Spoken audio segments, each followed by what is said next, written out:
Bon, eh bien, écoutez, chers amis, pour l'instant, il n'y a pas foule, mais on est là. Et s'il y a des fois on doit chanter pour deux, eh bien aujourd'hui, on va chanter pour trois. Mais vous allez voir, en chantant le premier chant, comme chaque fois, qu'est-ce qui se passe?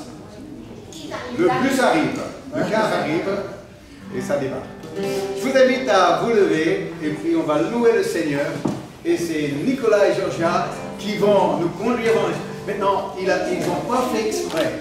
Ils n'ont pas fait exprès. Mais je suis convaincu qu'ils anticipaient déjà la randonnée qu'ils vont faire demain.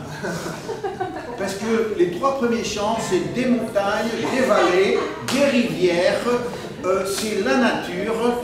Alors, j'ai l'impression qu'il y a une projection là. Je sais pas. Bon. En tout cas, c'est ce premier chant, on va louer Dieu avec tous les chants. Et ce premier chant nous invite à nous rassembler, c'est ce qu'on est là. Et il y en a qui habitent à la plaine, il y en a qui habitent à la montagne, il y en a qui habitent un peu partout dans différentes hauteurs. On est sur une île montagneuse. Et le tout, c'est qu'on se rassemble pour louer Dieu. Alors ensemble, sans plus tarder, chantons ce chant de nos montagnes, de nos vallées, de nos campagnes, de nos cités. Un peuple nombreux s'assemble pour louer Dieu. Nos montagnes, nos vallées.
de louer Dieu et Dieu se plaît au milieu des louanges. Allez, le fleuve de Dieu nous invite à danser. Est-ce que tu penses qu'ils sont capables de nous dire dans quel prophète qui parle de la rivière de Dieu? Oh oui. Alors il y a un magnifique passage qui nous parle de la rivière de Dieu. Dans un des prophètes, c'est lequel? Brigitte? Bien, grande voix, grande voix. Ézéchiel. Mais bien sûr, bien sûr. Chapitre.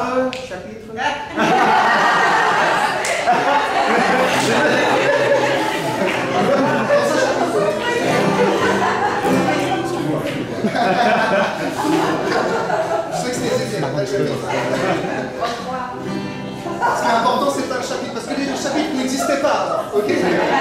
Merci Nicolas. En tout cas, la vision que Ézéchiel a eue, c'est en effet des fleuves de Dieu qui sortaient du temple, qui sortent de la présence de Dieu, et ils ne sortent pas pour sortir, ils sortent pour rafraîchir, ils sortent pour nous inviter, alors là c'est à danser, nous inviter à y plonger, et du coup, ouvrir notre cœur et recevoir vraiment la présence du Seigneur en nous. Alors ensemble, chantons et allons dans ce fleuve, sans maillot de bain.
C'est vrai, mais ici... En tout cas, il y a de la joie ici. Ah là là, je vois, ça commence à chauffer. Attention à son reste. C'est signe. Les pieds hauts. Allez, on va poursuivre avec ce chant. Je loue ton nom éternel, Seigneur, je sais tes bontés. Parce que si on peut bénéficier de ce fleuve de Dieu aussi, c'est parce qu'un jour Dieu nous a révélé à travers Jésus, eh bien, qu'il est un Dieu d'amour. Et on peut s'approcher de lui parce que Jésus a payé le prix à la croix. Il a pardonné notre péché, nos péchés. Et on peut s'approcher dans sa présence. Alors, je loue, Seigneur, ton nom.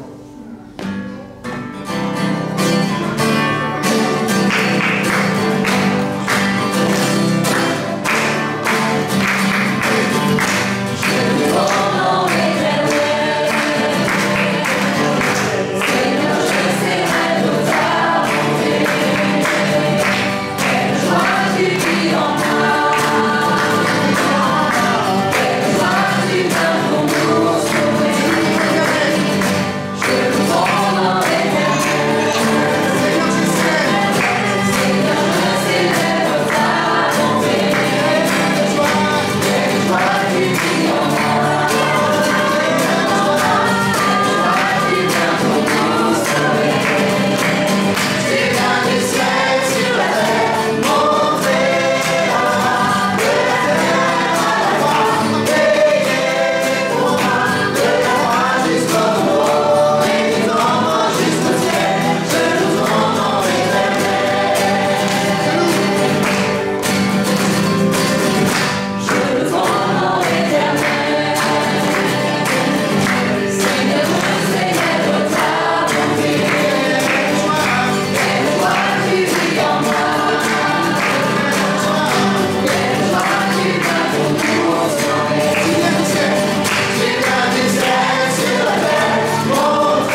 élève la voix. Notre Dieu n'entend pas une personne après une autre personne, il entend une multitude de louer et il aime son peuple quand il le loue, quand il le chante, mais aussi à travers l'expression de notre cœur.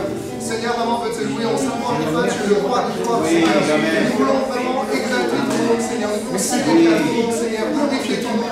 Oui, nous voulons louer ton nom parce que tu nous as sauvés, parce que tu es venu du ciel, tu t'es découlé de ta grâce, tu nous as montré l'amour du Père, Seigneur. Tu as sauvé le Christ, sois loué, sois béni, tous les jours, Seigneur, sois béni, Seigneur, ton amour. Amen. Gloire à toi, Jésus. Oui, tu es venu du ciel, Seigneur, sur la terre, pour que nous puissions partir de la terre vers le ciel un jour. Et nous sommes vraiment tellement heureux de vivre ça. Seigneur, oui, nous sommes un peuple sur terre qui pense au ciel. Nous sommes ceux, Seigneur, qui sont appelés à un autre monde, à un autre royaume. Et si nous traversons cette terre, c'est que nous sommes des pèlerins en route vers notre destination finale. La présence de notre Dieu est roi. Alléluia. Nous te bénissons, notre Dieu, à travers nos chants. Et nous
que nos bouches mettent vraiment un cœur qui t'adore, qui Seigneur, qui t'aime.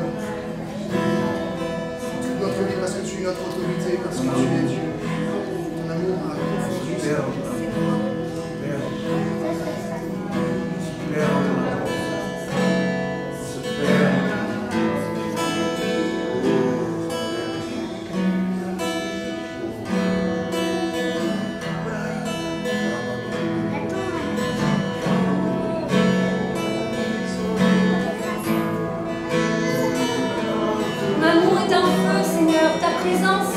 C'est cette chaleur, Seigneur. C'est cette flamme, Seigneur, qui est en nous, qui se ravive, Seigneur, à ton contact, dans ta présence. Tu es le feu et le vent, Seigneur, et tu attises en nous cet amour pour toi, Seigneur. Et tu viens en nous, Seigneur, et on se sent consumé par un feu dévorant, Seigneur. Le zèle de ta maison nous dévore, disait David, Seigneur. Prends-nous tels que nous sommes, Seigneur. Nous nous donnons à toi dans ce moment.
combien ton nom est précieux. En ton nom, Jésus, nous pouvons demander, Seigneur. En ton nom, Seigneur, les portes de la grâce s'ouvrent. En ton nom, Seigneur, il y a des guérisons. En ton nom, Jésus, il y a des délivrances. Que chacun de nous ici, Seigneur, tu connais nos cœurs selon nos besoins, Seigneur. Que le nom de Jésus vienne maintenant et apporte ce dont nos cœurs ont vraiment besoin, Seigneur. Nous nous humilions devant toi, Seigneur, maintenant. Que ton nom, Jésus, soit élevé, sanctifié dans nos vies, afin que nous soyons disciples de Christ, Seigneur. L'image de ton Fils sur terre qui nous a donné cet exemple parfait du Fils du Père. Transforme-nous, Seigneur, à ton image. Attire-nous, Seigneur, à ta gloire éternelle. Ton nom, Jésus, est tellement précieux. Oh, Jésus, Jésus, Jésus. Oh, Jésus.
Il est celui où coule ce torrent d'eau vive, plein d'amour, mais il se veut un Père pour nous aussi.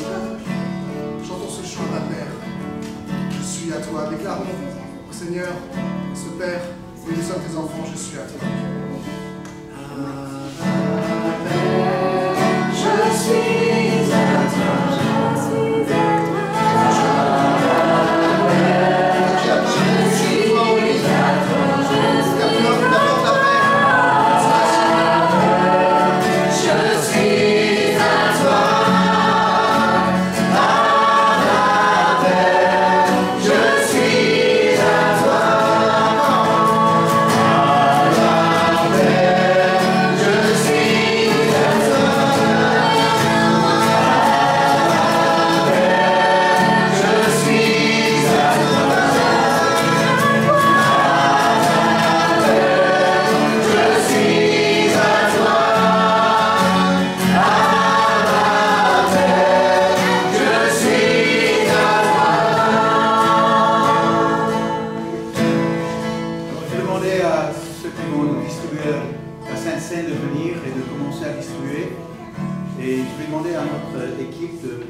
Pénétrer en nous, sans bouchant.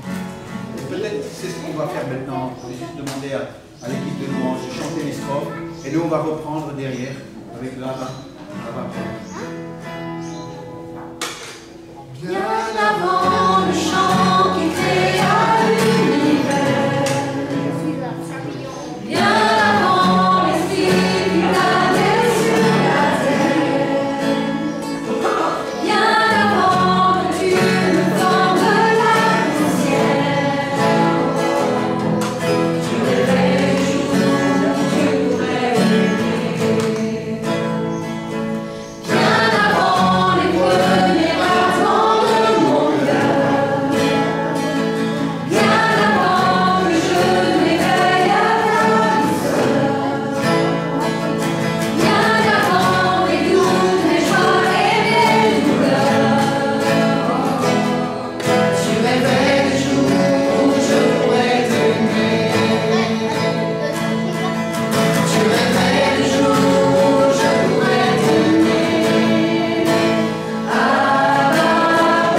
Merci pour ce qu'il a accompli pour nous.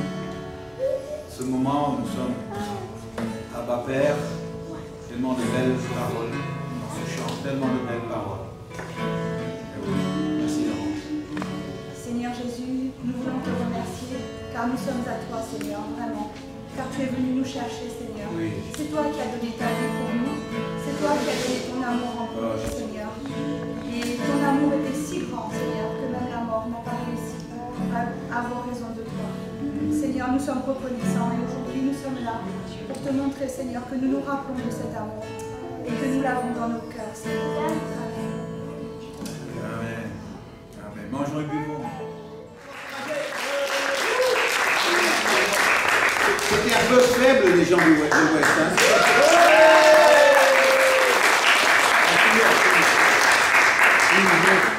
Me chauffez pas trop, je risque de revenir après. Bon, en tout cas, ça fait plaisir d'être avec vous ce matin. Franchement, ça fait plaisir de tous vous retrouver, de voir vos visages au bal masqué, ohé ohé. C'est très bien, je dis ça pour la vidéo, hein, comme ça quand on va nous voir cette semaine, tout le monde est masqué, bien entendu, la preuve est là. En tout cas, ça fait vraiment plaisir. Et en tout cas, bah, merci à Vincent qui nous donne l'opportunité, qui nous a donné l'opportunité justement bah, de pouvoir partager la parole, de pouvoir apprendre aussi. Parce que, comme on le dit souvent, des fois on peut venir le faire comme ça, mais ça s'apprend. Et nous, on a appris que ça s'apprend. Donc, effectivement, merci à Vincent. Et ce matin, bah, c'est avec une joie non dissimulée, je crois que ça se voit. On va partager ensemble la parole de Dieu. Et si je devais donner un titre ce matin à ma prédication, si je devais, parce que je me suis creusé la tête pour trouver un titre, hein, franchement. Et si je devais donner un titre, je l'appellerais Demande et tu recevras. Oui, mais quoi? C'est le titre. Hein. Demande et tu recevras. Oui, mais quoi? Et cette prédication, elle est venue pas comme ça, tomber du ciel. Souvent, je parlais de ma salle de bain. Je disais dans ma salle de bain, j'étais très inspiré pour avoir des prédications. Et en fait, non. Cette fois, c'est plusieurs personnes qui m'ont inspiré.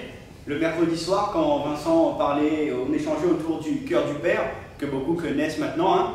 Fait un petit spot vidéo, allez voir sur YouTube, Vincent produit le cœur du Père. Voilà. C'était pas de l'espace pub.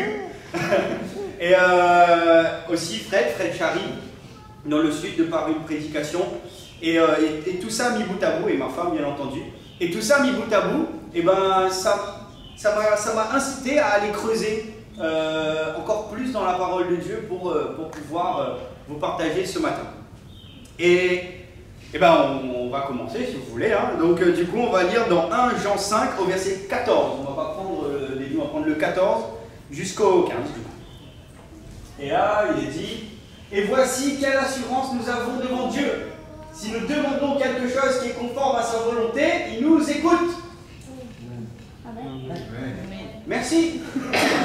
Et si nous savons qu'il nous écoute, nous savons aussi que l'objet de nos demandes nous est acquis. Amen. C'est une certitude, c'est une promesse. Très intéressant pour moi. Parce que moi, quand j'ai lu ce verset, je me suis dit, mais moi, est-ce que je me retrouve dans ce texte? Je me suis dit, est-ce que j'ai toujours la ferme assurance que ce que je demande m'est acquis? Alors, chrétiennement parlant, j'ai envie de dire oui. Oui, carrément, je suis un bon chrétien. Des bons chrétiens. Donc oui, c'est acquis. Et puis, quand je regarde la vérité un peu en face, je me dis non, mais parfois, quand même, je doute un peu. Donc, j'ai pas l'assurance. Alors, j'ai commencé à creuser.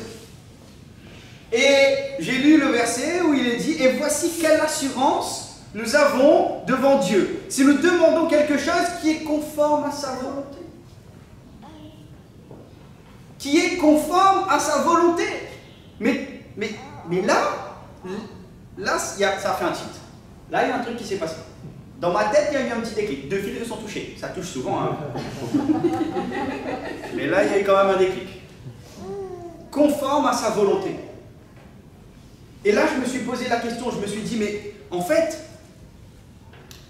est-ce que quand je vais dans ma chambre de prière, moi, personnellement, est-ce que ce que je demande est conforme à sa volonté? Et je me suis dit, ben, dans ce cas-là, quelle est la volonté de Dieu? C'est un peu logique de se poser la question. Et dans Jean 3, au verset 16 et 17, j'ai eu une réponse qui m'a interpellé, où il est dit, oui, Dieu a tant aimé le monde qu'il a donné son Fils unique, pour que tous ceux qui placent leur confiance en lui échappent à la perdition et qu'ils aient la vie éternelle. En effet, Dieu a envoyé son Fils dans le monde, non pas pour condamner le monde, mais pour qu'il soit sauvé par lui. Ah! La volonté de Dieu, c'est que le maximum de personnes soient sauvées en Jésus-Christ. Ah! J'avais un début de réponse. J'avais un début de réponse. Parce que le maximum de personnes, le plus possible, donc, si la volonté de Dieu, il a tant, c'est Vincent qui nous a fait la remarque un mercredi soir, avec le mot tant, il a tant aimé. C'est fort. Tant. Si j'aime tant ma femme, c'est pas comme si j'aime tant Brigitte. Tu comprends, Brigitte, hein, je t'aime. Ne m'accuse pas, ne m'accuse pas. J'aime un peu plus ma femme quand même, c'est normal. Mais le temps, et là, j'ai commencé encore à aller plus loin. Je me suis dit, mais Seigneur, alors quand je rentre dans ma chambre de prière, qu'est-ce qu'il faut que je fasse? Parce que moi, j'étais un sacré phénomène. J'en rentrais dans ma chambre de prière et j'étais là, et toute la semaine, tous les jours, je cumulais semaine après semaine, et quand je rentrais dans ma chambre de prière, j'étais là. Seigneur, s'il te plaît, j'ai besoin de... Amen. Merci. Seigneur, maintenant c'est bon. J'ai prié. J'ai besoin de ça, j'ai besoin de ça, j'ai besoin de ça, j'ai besoin de ça, j'ai besoin de ça. Et j'en passais des meilleurs. J'avais besoin de plein de choses. Hein. Plein de choses. Mais, après, c'était fini. Si, entre-temps, je plaçais quand même, Seigneur, montre-moi ta volonté. Mais un peu à la fin, là. Bon, Seigneur, réponds-moi d'abord et montre-moi un petit peu ta volonté ensuite. Parce que bon, il faut me répondre quand même avant, quoi. Et là, je me suis dit, mais en fait, pourquoi je suis focalisé sur moi?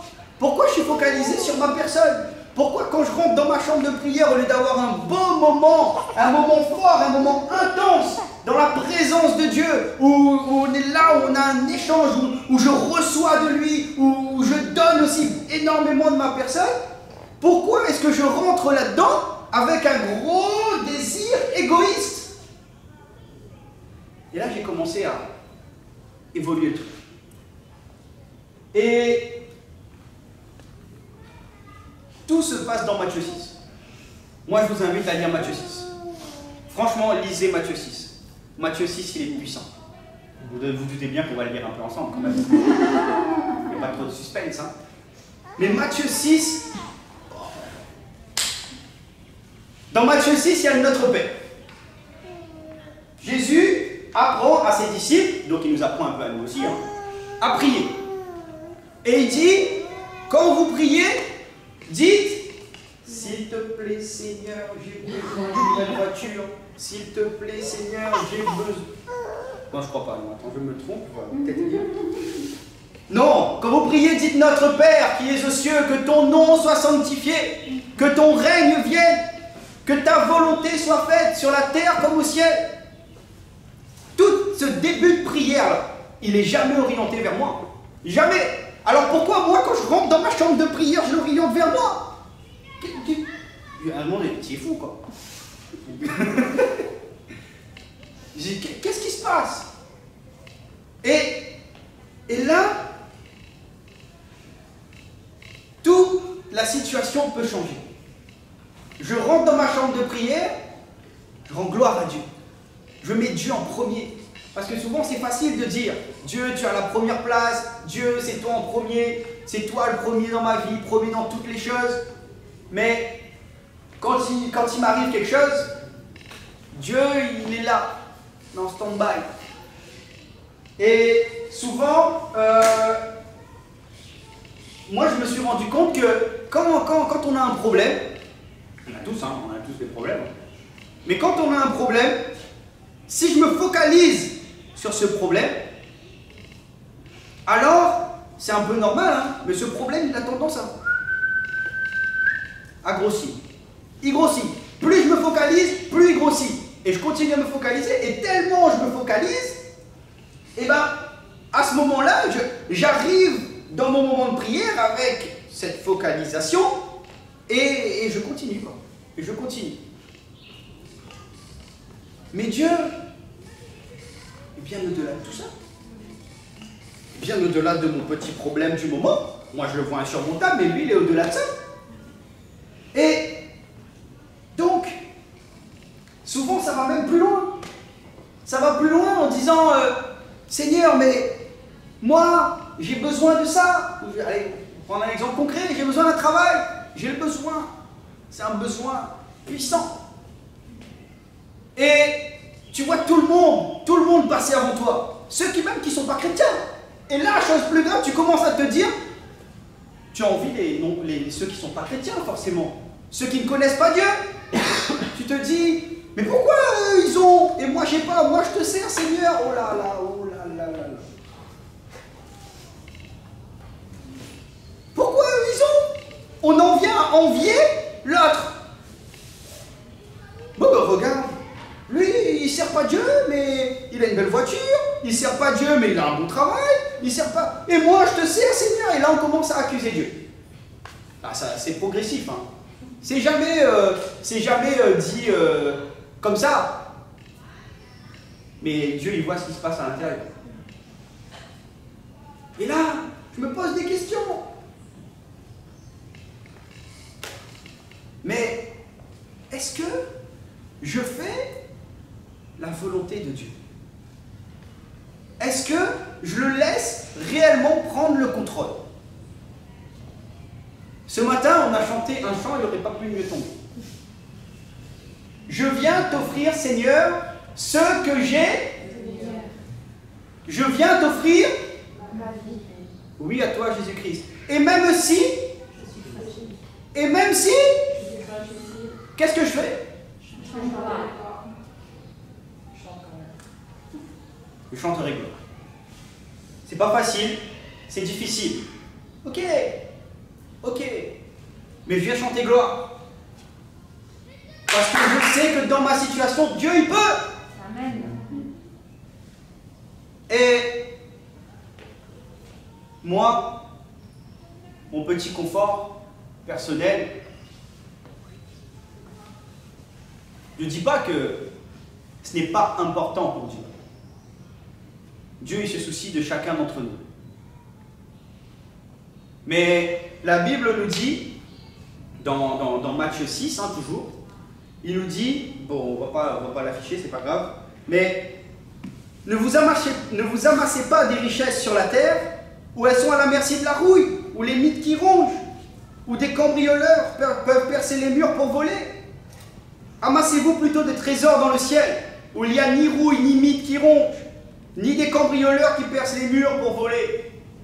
Car là où est ton trésor, là aussi est ton cœur. Matthieu 6. Ça fait un peu beaucoup là, dans Matthieu 6. Jésus, calme-toi un peu quand même. Mais il ne s'arrête pas là. Il ne s'arrête pas là. L'objet de mes petites demandes personnelles, il l'évoque dans Matthieu 6. Il dit, pourquoi vous vous inquiétez en demandant qu'allons-nous manger ou qu'allons-nous boire? Ou qu'allons-nous porter? Les fleurs des lys, ils sont magnifiques dans les champs. Et pourtant, ils ne donnent rien. Même Salomon, dans toute sa grandeur, il n'a pas eu des vêtements, des parures aussi beaux que ceux-là. Les oiseaux, ils font rien. Tous les jours, il les nourrit. Il te chie dessus. Mais Dieu les nourrit quand même. À plus forte raison, nous, on est des fils et des filles de Dieu. Non? Oui, non, on est des fils ou pas? Des filles, avec un grand F. Eh bien Dieu, il va pourvoir. Mais qu'est-ce qu'il faut que je fasse? Et qui de nous va prolonger sa vie? Toujours Matthieu 6, il nous le dit. Qui va prolonger sa vie à force d'inquiétude? Alors je m'inquiète tout le temps. Vincent nous partageait ça aussi la semaine dernière, le stress. Tout le temps. Mais ça ne prolongera pas ma vie. Par contre, maintenant il y a la solution. Maintenant il y a la solution. Si tu donnes ta vie à Dieu, ta vie, je viens t'offrir ma vie à toi, Jésus-Christ. Si je donne ma vie, alors les problèmes ils vont être là. Ça c'est une certitude. Je ne vais pas vous vendre du rêve en disant qu'il n'y en aura plus, c'est pas vrai. Mais par contre, avec moi, j'aurai celui qui peut tout. Et donc, ça nous amène à réfléchir au-delà de ça. Donc comment, quand je rentre dans ma chambre de prière, comment je dois prier? Comment je dois agir, même si ce n'est pas facile dans ma vie? Comment? Eh bien Matthieu 6, il nous répond encore. Matthieu 6 au verset 33 et 34. Tout le monde connaît ce verset. Ou plus ou 99%. Faites donc du règne de Dieu et de ce qui est juste à ses yeux votre préoccupation première. Et toutes ces choses vous seront données en plus. Cherchez d'abord le royaume de Dieu et sa justice. Tout le monde, on connaît tous ce verset. Tous. Ce matin, ici présent, je crois qu'on connaît tous. Mais c'est fort ce verset. Ça veut tout dire. Ça doit m'interpeller. Moi, ça m'a interpellé. Bon, au début, j'avoue, je le lisais comme ça. Mais maintenant, ça m'interpelle. Parce que ça veut dire que si moi, dans ma vie, je recherche d'abord le royaume de Dieu, si je fais de lui ma préoccupation première, alors tous les autres me seront donnés en plus. Voilà pourquoi je n'ai pas besoin de demander, j'ai l'assurance que ça m'est acquis. Parce que je sais que je vais dans la bonne direction. Parce que je sais que je le sers. Je ne suis pas là en train de faire un truc genre Seigneur, je joue au poker menteur. Non. Je sais, j'ai l'assurance. Parce que sa parole me le dit. Mais ce n'est pas de faire ma petite personne à moi la priorité, l'important. C'est de faire de lui l'important. Le royaume de Dieu doit être ma priorité. Si j'ai des problèmes, continue à servir Dieu. Au contraire, sers-le encore plus. Si ça ne va pas, si tu n'es pas bien, si tu ne te sens pas bien, s'il y a des choses, des circonstances contraires dans ta vie, sers Dieu encore plus. Parce que quand tu vas le servir, eh ben lui va s'occuper de ton cas. Tu n'auras même pas besoin de le demander, il va s'occuper de toi. Oui, c'est vrai. Ça, c'est une certitude. Et moi, je dis toujours, parfois on parle de donner sa vie au Seigneur. Souvent, on est content, quelle joie. Moi le premier. Quand quelqu'un donne sa vie au Seigneur, on donne sa vie. Ne prenons pas cette phrase à la légère. Je donne ma vie entière, tous les aspects de ma vie. Et je continue. Et j'avance. Et j'avance. Seigneur, là, je sens que je suis sur une pente savonneuse. Mais je vais continuer à te servir. Parfois, moi je me rappelle, je disais à Dieu, je disais Seigneur, écoute, donne-moi un travail. Comme ça, j'aurai plus d'argent et je pourrai te donner un peu plus de dîmes. Je négocie avec lui, tu vois. J'en ai fait mon métier après, hein, donc du coup, j'ai essayé de négocier avec Dieu. Il m'a appris que le meilleur commercial des deux, c'était lui. Bon, ben, il fallait que ça passe par là. Hein. En même temps, ça m'a travaillé un peu mon ego, c'était lui. Mais, donne-moi. Et Dieu, il m'a dit, mais pourquoi tu ne me donnes pas avec ce que tu as déjà? Tu as déjà. Commence avec ça. Pourquoi tu veux plus? Tu veux plus. Souvent, on a de bonnes intentions. On dit, moi je veux plus, si j'ai ça, si j'ai ça, si j'ai ça, je vais mieux servir. C'est pas obligatoirement vrai. C'est pas obligatoirement vrai. Si, moi j'ai mon travail, il me paie bien, je suis content, je suis heureux, mais par contre ce travail-là s'éloigne de Dieu, m'éloigne de Dieu, pardon. Enfin, je suis désolé, hein, mais quitte-le. Quitte-le. Dieu, il aura meilleur pour toi. Tu doutes? Ben, il n'aura pas meilleur si tu doutes. Mais crois qu'il a. Moi, je me rappelle, un jour, on en discutait avec Vincent. J'avais une proposition de travail en or. Mais je devais travailler le samedi. J'en ai parlé avec Vincent. Vincent, il m'a dit, Olivier, quand même, réfléchis, parce que là, les horaires et tout, ça va être compliqué. Au début, je l'avoue, au début, j'ai dit, qu'est-ce qu'il me raconte, Vincent? Un travail en or, massif, dans ce que je recherche. Mais qu'est-ce qu'il me raconte? Ça, c'était l'intérieur qui parlait, hein, devant Vincent, j'ai pas dit ça. Hein. J'ai compris.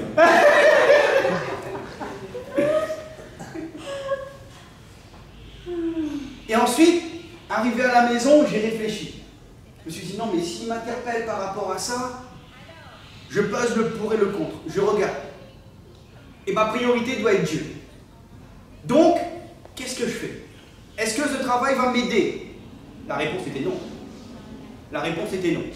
Alors j'ai eu le gars et je lui ai dit, non, je ne peux pas. Il était étonné, mais je lui ai dit non. Quelques temps après. J'ai eu un travail qui était tout aussi bien, voire même meilleur, avec des meilleurs horaires. Je pouvais servir Dieu à volonté. Parce que j'ai décidé de lui faire confiance. J'avais besoin de ce boulot. J'avais envie d'avoir ce boulot. Mais mes désirs personnels, c'est pas ce qui importait. Si tu recherches d'abord le royaume de Dieu, lui, il va s'occuper de tes affaires. Moi, je peux te l'assurer. C'est une certitude. Une certitude. Et Jacques, il nous dit, Jacques, il est costaud. Parce que Jacques, il met les pieds dans le plat. Jacques, il brosse pas trop dans le sens du poil. Jacques, il arrache un peu. Il fait de l'épilation sur wax. Jacques, il est costaud. Jacques, il dit, en Jacques 4, 1 et 3, il dit, d'où viennent les conflits et les querelles d'entre vous? N'est-ce pas des désirs égoïstes qui combattent sans cesse en vous? Égoïstes. Des désirs égoïstes. Vous convoitez beaucoup de choses, mais vos désirs restent insatisfaits. Parce que j'ai le travail aujourd'hui, demain je veux la Mercedes, après-demain je veux la baraque, après-demain je veux la piscine, après-demain je... Oui, je veux. Je ne répondrai pas à menace. Vous êtes meurtriers, vous vous consumez en jalousie, parce que le camarade il a, et moi j'ai pas. Et vous pouvez rien obtenir, vous bataillez, et vous vous disputez. Vous n'avez pas ce que vous désirez, parce que vous ne demandez pas à Dieu. Où? Bien. Quand vous demandez, vous ne recevez pas. Car vous demandez avec de mauvais motifs. Vous voulez que l'objet de vos demandes serve à vos propre plaisir, moi, ma petite personne. Ah, si moi je suis bien, je peux servir Dieu. Dieu te dit, si t'es pas bien, sers-moi. Si ça va pas, continue à me servir. Vous savez, Dieu, il nous a pas vendu du rêve. Hein. Il nous a pas promis une vie chrétienne, doigts de pied en éventail. On est à l'Ermitage quand même, hein. C'est bien hein, de pied en éventail sur la plage, tout ça, mais il nous a pas vendu du rêve. Hein. Il nous a dit, ça sera pas facile. Là où le maître a passé, le disciple doit passer. Ouah, papa, le maître, il est parti loin. Hein. Mais encore une fois, il ne nous a pas vendu du rêve, non? Enfin, je crois pas, hein. En tout cas, moi, il ne m'a pas vendu du rêve. Si quelqu'un vous a vendu du rêve, venez me voir, on en discute, on priera ensemble.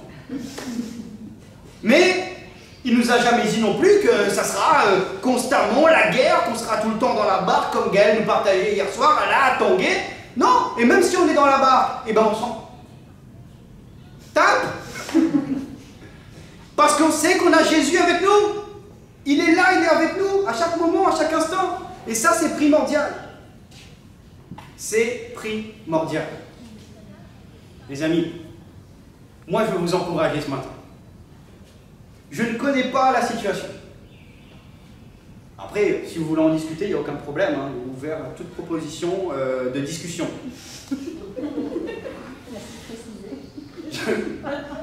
Ça, encore 2 fils, c'est touché à ce moment. Mais orientez toujours votre regard, orientez votre vie de tous les jours vers la vie éternelle. Tout le temps. Vers le royaume de Dieu. Laissez-le. Je ne suis pas en train de vous vendre du rêve en vous disant que c'est facile. C'est pas facile. Mais plus je le fais, plus j'avance vers lui, plus j'avance encore vers lui, et bien lui, il va venir vers moi aussi. Parce que c'est une promesse. C'est une promesse. Faites du royaume de Dieu une priorité. Et tout le reste. Pourquoi tu as besoin de demander? Pourquoi tu veux aller demander? Conforme à sa volonté. Seigneur, je viens dans ta présence et je prie selon ta volonté. Seigneur, aujourd'hui, je veux faire ta volonté. Aide-moi. Tu vas mettre peut-être une personne sur ma route. Tu vas me donner une décision à prendre. Tu vas me donner des situations dans lesquelles je vais devoir faire ta volonté. En parlant pour moi, sur la route au volant, tu vas me demander de ne pas m'énerver. C'est pour ça que je parle. Mais à un moment donné, il faut créer sa priorité. Vous croyez que si vous vous occupez des affaires de Dieu, Dieu va dire c'est bon, lui, il est acquis, je m'occupe d'un autre. Mais non! Dieu il va s'occuper de toi. Mais ne le fais pas dans un mauvais désir de dire ok, maintenant je vais m'occuper des affaires de Dieu, comme ça il s'occupera de moi, ça sera plus facile. Fais-le pleinement. Vas-y, fonce. Fais-le tous les jours. Que ça soit facile ou pas facile. Fais-le. Chante gloire à Dieu, rends gloire à Dieu. Toute ma vie, je redirai que tu as payé le prix. Toute ma vie, c'est long. Par rapport à l'éternité, c'est pas pareil. Mais toute ma vie, c'est long quand même. Mais je le déclare. Souvent, avec Vincent, on parle, Seigneur, je te donne tout. Prends ma vie. J'avais envie de le faire. Je te donne tout. Faut pas que derrière, on veut tout. Il faut choisir après à un moment donné. Je te donne tout. Quand on dit à Dieu, je te donne ma vie, la responsabilité, elle est là. Je te donne ma vie. Alors quand on donne sa vie à Dieu, au tout début, on est tout feu, tout flamme. En tout cas, moi, j'étais chaud. J'étais bien. J'allais parler à tout le monde. Christ est vivant, Christ est ressuscité, maladroitement parfois. Le Seigneur veut de toi. J'étais chaud, j'y allais. Et puis au fur et à mesure, ça s'est un peu refroidi. La Bible nous dit, ne perdez pas le zèle du premier instant, alimentez le foyer, quoi, allez-y. Donc, chaque jour, je dois œuvrer pour lui. Je crois que c'est Fred qui disait ça dans une prédication.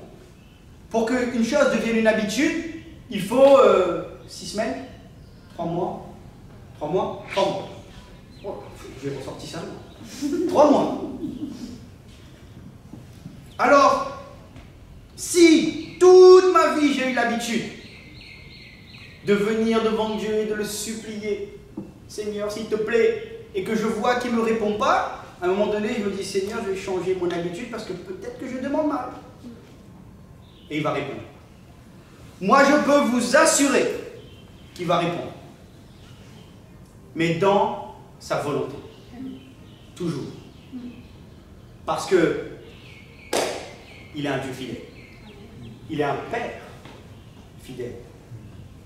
Et un Père, s'il voit que ce que son enfant lui demande n'est pas bon pour lui, si un père voit son enfant est diabétique et lui demande 1 kilo de bonbons sucrés, le père il va pas dire « Écoute, je t'aime, prends. » Non, même si moi je suis pas père, je sais qu'un enfant est diabétique, je vais même pas lui donner une sucette, tu vois. Je lui dis tiens, prends un bonbon salé, va là. Non mais, Dieu, il sait ce dont on a besoin, avant même qu'on lui demande. Il le sait, Dieu est Dieu. Mais nous, comment on le sait? C'est ça le plus important. Et si lui, il est prioritaire dans ma vie, alors nous, pour lui, ça va couler de source. Ça va couler de source.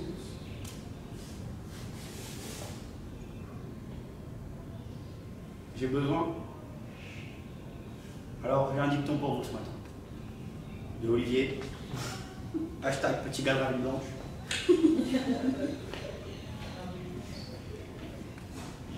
Vous avez besoin? Alors faites. Vous avez besoin de plus? Alors faites plus. Pour le royaume de Dieu. Laissez-le prendre le contrôle. À chaque instant. À chaque instant. Oui.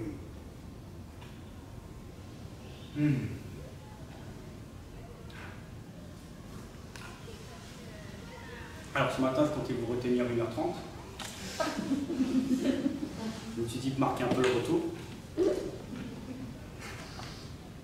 Mais ce matin, je vais tous vous inviter à fermer les yeux.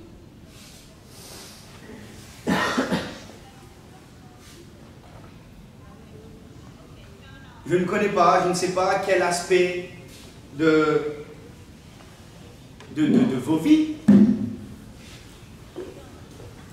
peut-être n'est pas encore accessible. Ou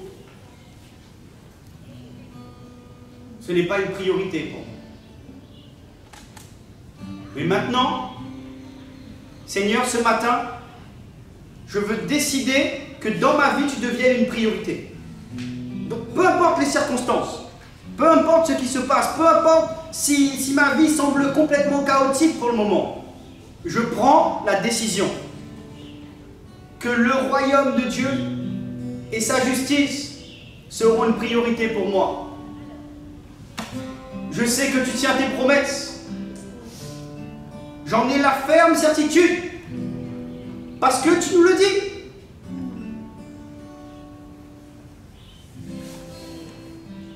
Alors le reste, ça ne me concerne pas. Ça te concerne toi. Mais ce qui me concerne moi, c'est ce que tu m'as demandé de faire.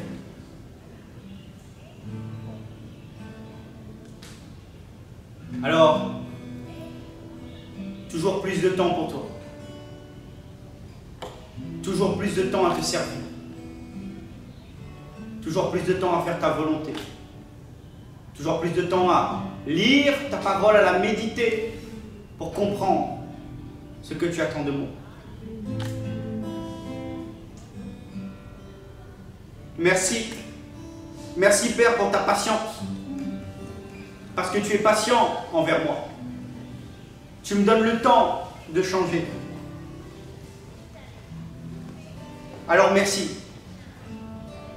Merci pour tant d'amour, tant de patience. Et toujours, toujours, jour après jour, conduis-moi sur le chemin de l'éternité. Amen. Amen. Amen. Ah, il faut qu'on chante ce chant de nouveau. Hein. Chante avec gloire. Donnez ma vie.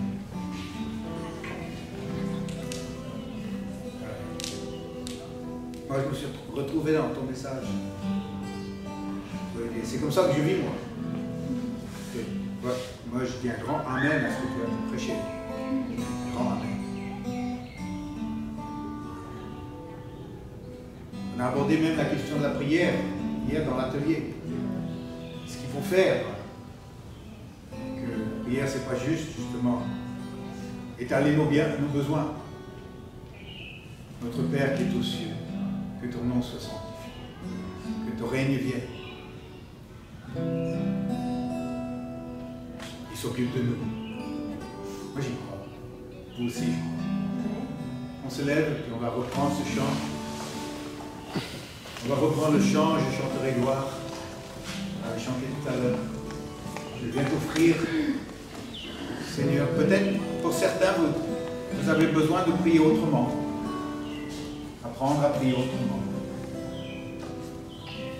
Pas focaliser sur les besoins, mais à focaliser sur lui. Amen. Je viens t'offrir, Seigneur, ce que j'ai de meilleur. Je viens t'offrir ma vie. Oui, à toi Jésus-Christ. Et même si je suis fragile, et même si c'est difficile,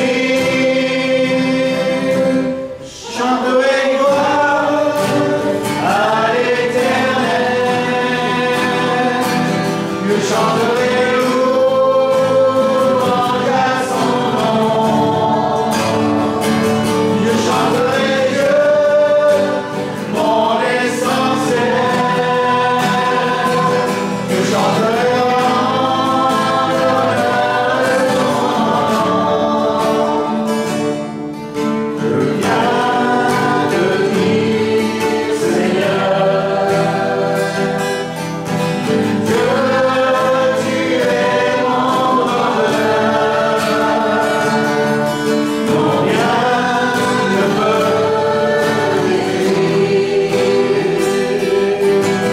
notre belle avenir. Amen. Amen. Même si je suis fragile, et même si c'est difficile, je chanterai gloire à l'Éternel.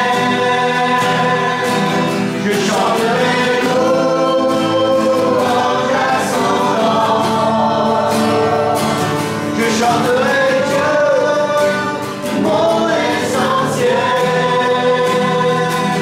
Je chanterai en l'honneur de son nom. Toute ma vie, toute ma vie, je redirai que tu l'as donné ta vie. Toute ma vie, je redirai que tu as payé le prix. Toute ma vie, je redirai que je ne suis que pour lui.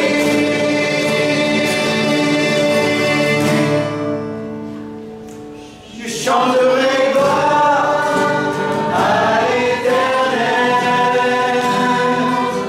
Je chanterai louange à son nom. Je chanterai